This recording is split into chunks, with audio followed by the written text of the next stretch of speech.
All right. Welcome to the Ultra High Net Worth Clients Podcast. I'm your host, Chris Broadhead. We started this podcast as a way to create a central resource of the best financial advisor practice growing tips shared by the most outstanding advisors in the industry, of which our guest today is definitely one.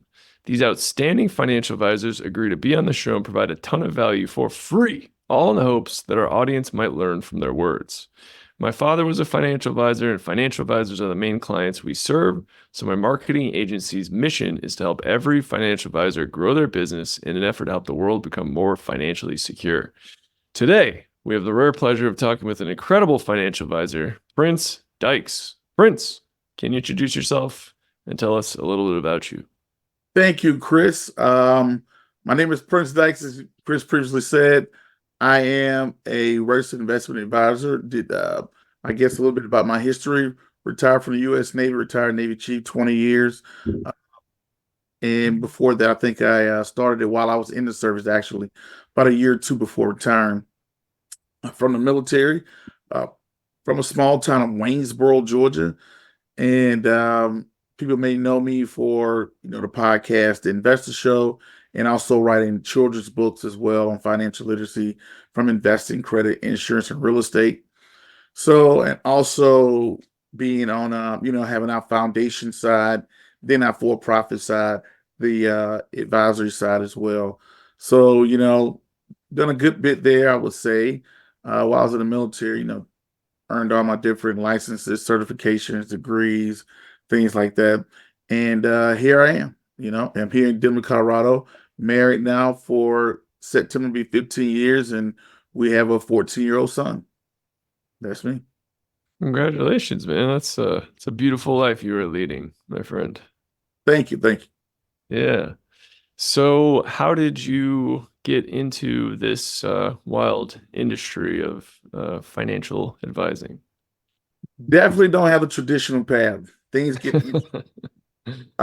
my career path actually started on a nuclear powered submarine, U.S. nuclear powered submarine as a Okay, storekeeper. that's a first, my friend. We have not heard that yet.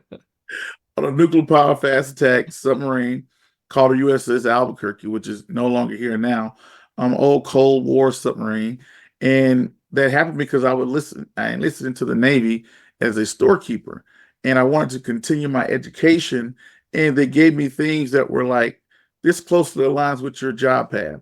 So it was things like business, accounting, logistics, things like that. So I started to go to business, uh, started to go to school to earn my degrees, certifications along the path. Once I completed my MBA, I went off and did my Series 65, Series 63, learned more about it, just went extreme with it, gathering all the knowledge. I became a financial specialist in the Navy while serving in the Navy as well. So that led me on. So it was just started as a storekeeper, went to college, finished up college, became a financial specialist in the Navy. I'm a financial specialist in the Navy. Then I was like, how can I do this? What would this look like once my life is over, once I retire? And then I discovered, maybe I could work with different RIAs. The difference is I went into the industry. I interned in private equity. I worked at intern at a family office, private equity firms, private equity consulting firms, and I couldn't really be myself. It was a compliance night. I was a compliance nightmare with writing children's books, having a podcast, making television appearances, sitting down talking with you. That didn't coincide with. I knew that wasn't going to coincide with most corporations because, as you already know, Chris, compliance when you're with corporations, they want to make sure you're doing it this way, doing it that way. So I decided to go independent, and here I am. Nice. I love that. That might end up being the title of the this episode. Be a compliance nightmare. Exactly. Yeah. Yeah. That's awesome. So where did the courage come from to go out on your own and become independent? Well, the first thing is I collect a military pension. So Mm. so I have a pension that does ease the pain of not taking, I could take a little bit more leap of faith of risk. How it actually started out, it started out with buddies when I was talking about finances, our 401k, stuff like that. They was like, well, Prince, will you manage my money? Would you show me how to do it? And I would, hey, look, you can do this, you can do this. Well, would you do it for me? And it was a buddy that was in the military with me. Um, we went to elementary school together. We known each other, practically our whole life. And I started out with managing $500. He had an account, an E-Trade account. I would log in, manage his $500. He told somebody that told somebody that told somebody that told somebody. So it went from $500 and it slowly grew to me managing like $50,000, through different E-Trade accounts. E-Trade, long story short, E-Trade flags me for logging in and out of all these different accounts and managing these accounts. And they said, hey, no, you can't do that. And I said, okay, if I can't do this, then how can I do this the right way? And I went out to all the brokers, and all the brokers, as you already know, Chris, most of the ones you have 10 million, right? The big platforms, the E-Trades, the Charles Schwab at that time, well, you got to have 10 million, you got to have 10 million. So, well, I got a couple of accounts I'm logging in and out of, they're about 50 grand.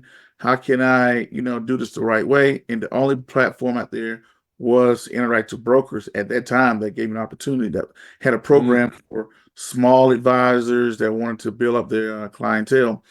So I took my brokerage over there, did an ACAX transfer, transferred all my current clients into Interactive Brokers, and with 50 grand, and we grew the AUM to like 1.2 million now. Awesome. Yeah. Awesome. So do you focus on a specific type of client? And if so, how do you find them? The funny thing is, I've never reached out to someone to become a client. Okay. I haven't gotten to, that's the next phase, right? The next phase is that, the institutions, but I've never reached out to a client. It was all word of mouth. What helped me the most was I created a YouTube channel called Invst Show. Grew it from 0 subscribers to over, I don't know, I think we close to 50 some thousand now, right? Just on YouTube alone. Then Instagram, something like 80,000. So my name kind of became, and in my circle, I became like, hey, this is the guy. This is the guy. So when I started my RIA, all those people, hey, I have a 401k. I have an old 401k. Hey, I have this. I'm looking to invest. I don't have time to do it. Would you manage this? Would you manage this? And it just kind of became word of mouth in my own personal circle up to this day. Wow. One of my good buddies I was in an entrepreneur group with in Chicago, Carter Cofield, he has like a crazy following on Instagram. Are you guys friends, perhaps? Carter, he's a Cofield. CPA. Yeah, Cofield Advisors. Yes, I know of him through someone else. So I think he's an accountant, the advisor. His advisor was on one of Investopedia's top 100, and we was at a mixer, and I met him at one of Investopedia's top 100 last year, and that's how I ended up, vicariously meeting Cofield. So, yeah. Oh, cool. Okay, yeah, I was gonna connect you guys if you didn't already know each other. Yeah, I kind of we know each other through somebody, so I know his advisor. His advisor brought up Cofield, and I started following Cofield, that type of thing. So yeah. That's awesome. So what was the secret to growing the YouTube channel and the Instagram? That's an incredible accomplishment. I think that at the time, back in 2013 when I started, so I've been in it for a long time. It wasn't an overnight. Oh wow. Okay. Fast. It was, I was just a guy who got off work and I had time. I would just create content. And the secret to me, what really I guess galvanized the audience, the shifting point, was showing people how to use retail platforms, showing somebody how to use E-Trade, showing somebody how to use Charles Schwab, showing somebody how to use different brokers. Hey, this is how you do it, because I struggle with that. When everybody tells you, oh, get an investment account, but once you get an investment account, what button do you click? How do you utilize? How do I install DRIP, dividend reinvestment? How do I set up an auto payment, an auto reinvestment? How do I How can I calculate my dividends for the next couple of years? How can I pull up the finances of this company? How can I do this? So those are how to open up an account, how to open up an account for my child, how to open up an account for this. So that was my big, massive breakthrough way before. I was on YouTube for 5 years before I did the interview. Hmm. So it wasn't until 5 years of just that of me. Then, but the biggest thing that drew was people wasn't looking for me. They was looking for how to navigate E-Trade. And boom, they came across this weird looking guy. So they were looking for it. So I kind of tell people nobody's going to go in and search Prince Dykes on YouTube, but they might Hmm. search how to start this with Interactive Brokers.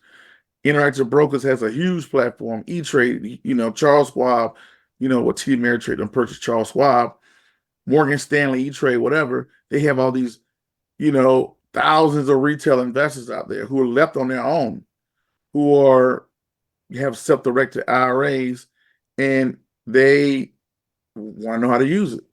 So, and the first thing everybody do is Google it. And, Google owns YouTube, so that was a big thing. How-to videos back in Mm. 2013 and 2015. How to blah blah blah. How to buy a call option. How to buy a put option. How to buy a straddle. You know, Mm. how to Hmm. buy a strangle. How to do this. What is a call? What is a put? What is a XYZ? Uh, how to paper trade. How do I get a paper trading account on E-Trade? How do I do this? So that was my big draw. So yeah. Hmm.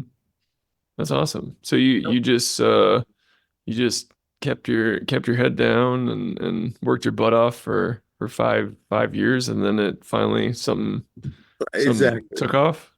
Yeah, I finally saw what really started to. That was really the big thing. Now I'm not nowhere like Cofield. He does a great job with like short content. They got camera It's people. yeah. They got a whole thing. They got a whole vibe over there. They got a whole motion, thing system, you know.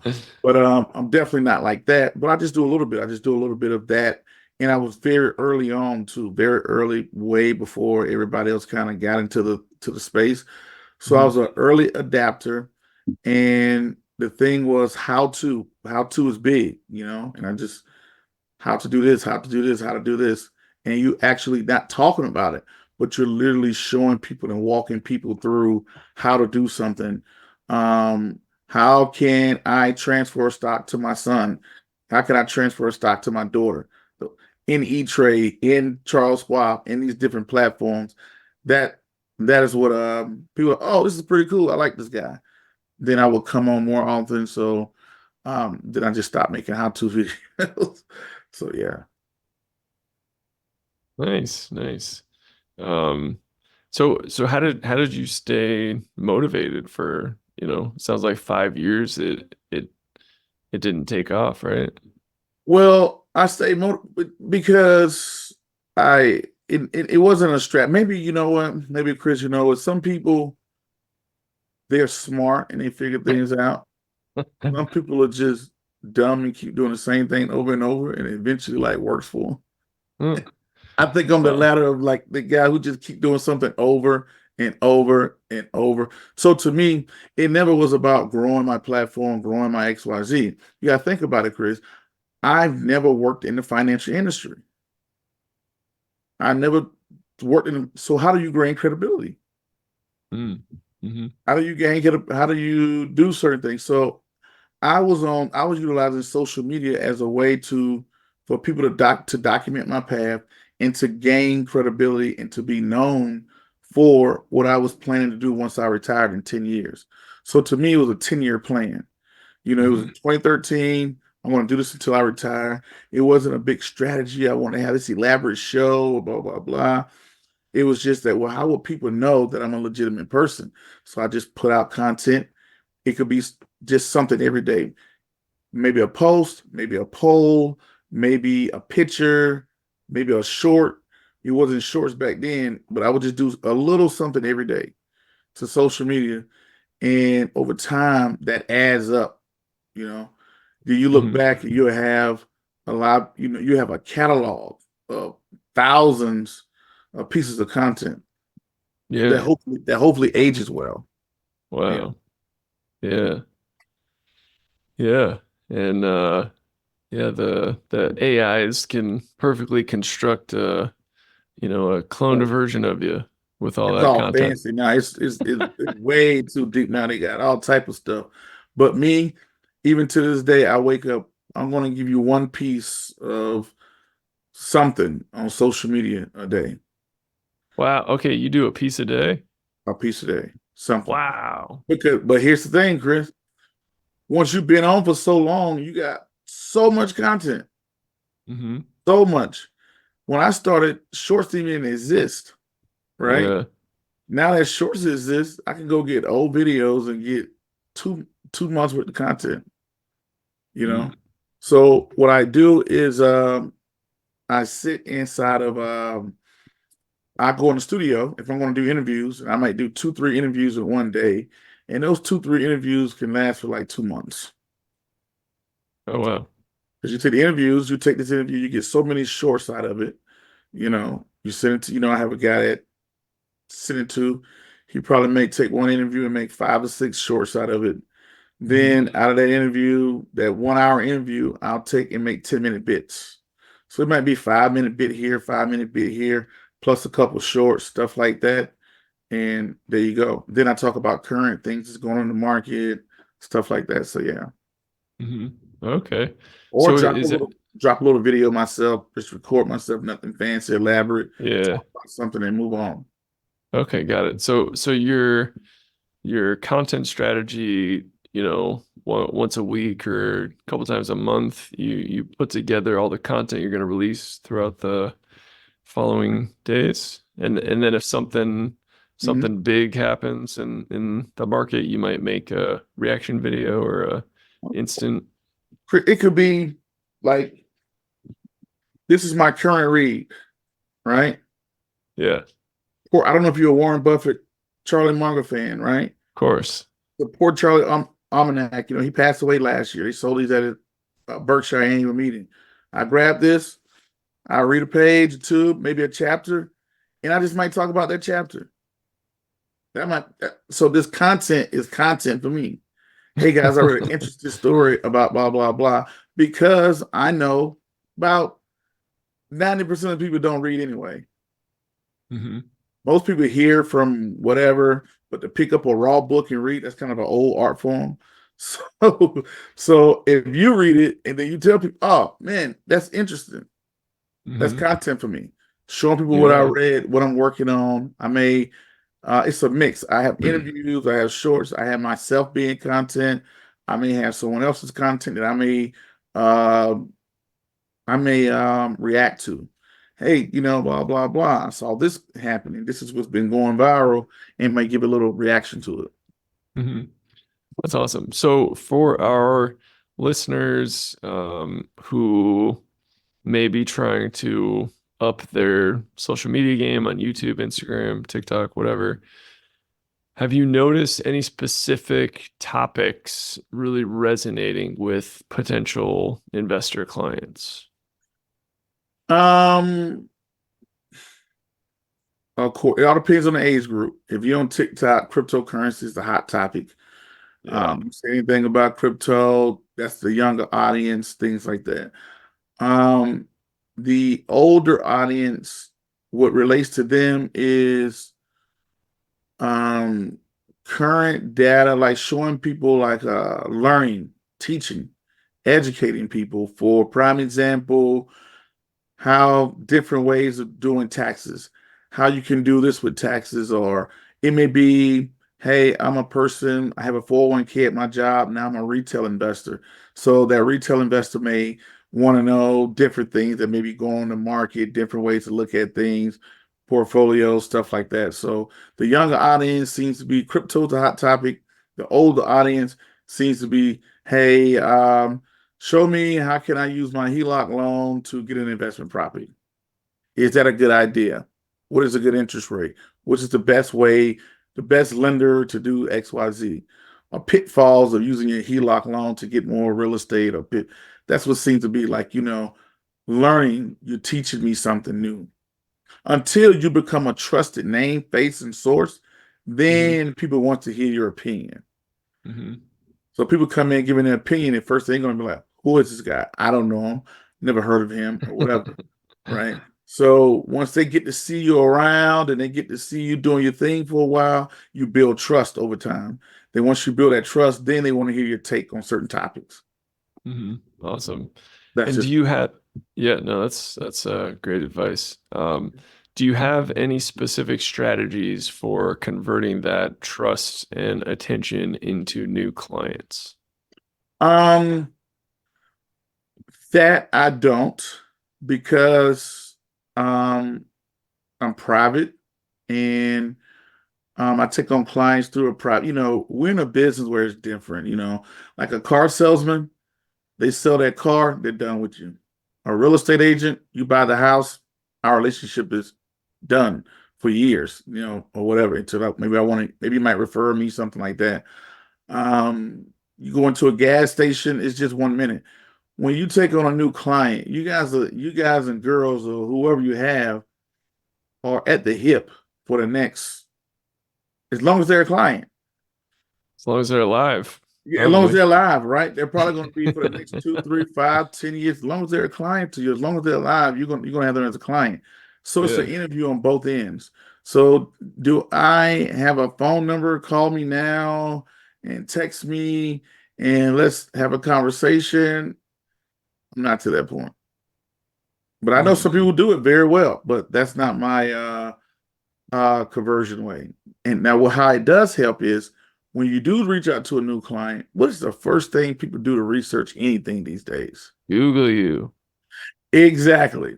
Now, when they Google you and you have a rich presence online, Mm.